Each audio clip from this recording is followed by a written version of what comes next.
I'd split up from my girlfriend and that, and through like mine and her fault, it was both our faults. And anyway, I had nowhere else to go because like, and my mum and dad had died, and of course there was a 4-bedroom council house. You couldn't live in a council house on my own, like, you know. So that put me like on the streets, and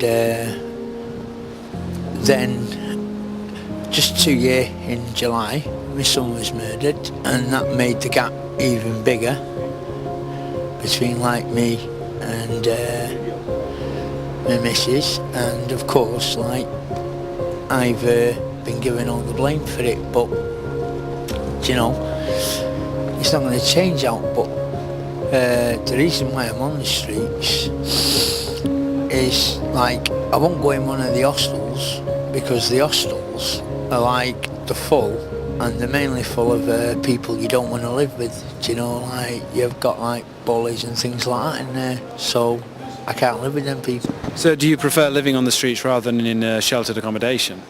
Yeah, it's safer on the streets, but it's not. It's, when people say safer, you're like the bit of money you get is your own, where people can't take it off you. You know what I mean? So where do you essentially just get money sort of from people asking people for money on the street? I don't even ask people give me money and that, because they know me, and they know I've been round here now for a bit of time. You know what I mean? They know I won't go in a hostel. They know why. They know I'm not on heroin and things like that. You know what I mean? So they'll give me money because they know I'm not like that. I do have a drink now and then. I didn't drink for 15 years, but then when my son got murdered, like, I started to have the odd occasional drink because it helps me sleep at night, you know. And not that with winter, but with winter, like it keeps you warm, you know, overnight. If you have a little sort of rum or two, it does keep you warm. So what are you currently doing? Are you trying to get off the streets? I mean, what's the situation like for you in terms of finding a job? To get a job is absolutely impossible. I've been for job interviews, I've tried to get a job, and I'm homeless with no address, and they say we'll contact you. You can't get a job. You could have like 9 degrees and you've no address, so the chances of you getting a job is nil. You're right at the bottom of the list because you've no address. Not because you've no qualifications or you've no skills. I've got skills.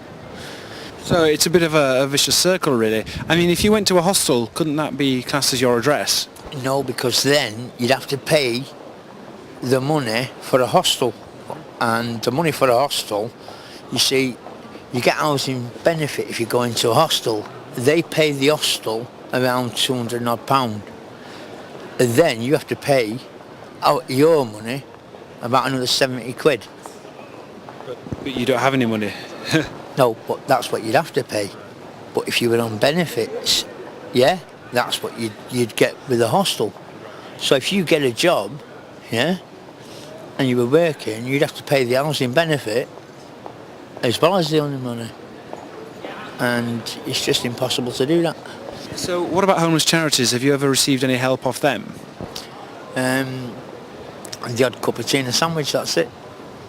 And a bit of advice. Darren Caprioli from Manchester Council. He's been about one of the most helpful people, and that's it. Oh, the Booth Centre and all. So what's a typical day like for you? A typical day? Well, it's the same every day. You're homeless, you've nowhere to go, you've nothing to do. You know what I mean? You get called, you get spat at, called all names, beat up just for being homeless. People say get a wash, get a bath. But how do you do that? You ain't got a wash, you ain't got a bath, you ain't got a shower, you can't do it because you ain't got it. And people say get a life. Do they think people want to live like this? Because if they do, then there's something wrong with them, you know what I mean? So would you say that society has a stigma against homeless people? Definite. It's like being a leper. You might as well put a bell on your neck and ring it and let everybody know you're coming and people look at you. I've been set on fire, you know. I'm not joking, I'm literally set on fire while I was asleep. So where would you like to be now? Me? I'd like to have a home, a place to be own and a job. Do you see that ever happening? Yeah. When the council give me a place, until then, I'm on the waiting list. How long is the waiting list? I'm a single, homeless male. I'm bottom of the list. Females, man with a kid, everybody else comes before you, because I'm single. I'm at the very, very, very bottom of the list. Everybody else is priority and I'm not.